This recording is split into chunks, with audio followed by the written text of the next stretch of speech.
les absents ont toujours tort, disait-il. À moins de 2 mois de son couronnement, Charles III le pense probablement, en essuyant refus sur refus de la part des plus prestigieux de ses invités. Selon les informations de High News, même le président des États-Unis, Joe Biden, aurait décliné l'invitation et prévoirait de se faire représenter lors de l'historique cérémonie. Pour l'heure, aucun nom n'a été communiqué par la Maison-Blanche, mais la presse britannique considère déjà cette réponse comme un désaveu massif de l'homme le plus puissant du monde. L'octogénaire sera par ailleurs en visite officielle en Irlande pour le 25e anniversaire de l'accord du Vendredi Saint, le 7 avril prochain. L'annonce de l'absence de Joe Biden a par ailleurs été reliée à une confession faite dans ses mémoires, des promesses à tenir, paru en 2007.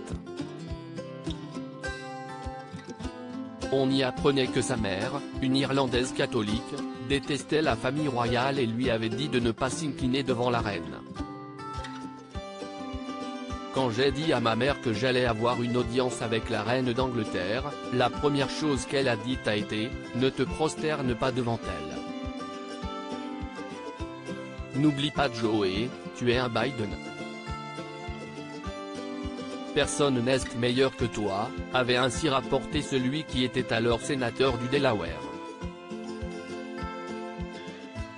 Supérieur à photo, Charles III, Camilla, Kate Middleton, la famille royale réunie pour Commonwealth Day. La mère de Joe Biden, une opposante féroce à Elizabeth II. Catherine Eugenia Finnegan Biden, surnommée Jean par ses proches et décédée en 2010 à l'âge de 93 ans, était une forte tête, à en croire les confidences de son fils.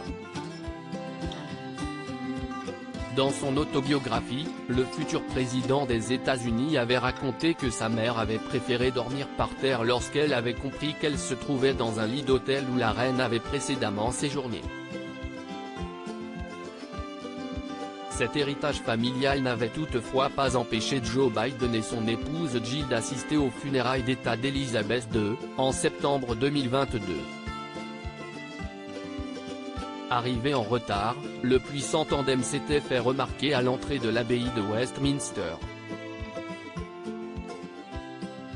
L'Américain avait par ailleurs choisi de se rendre sur le lieu de la cérémonie avec son propre moyen de transport, une limousine blindée, plutôt que de prendre le bus avec les 500 autres dignitaires invités. Crédit photo, agence.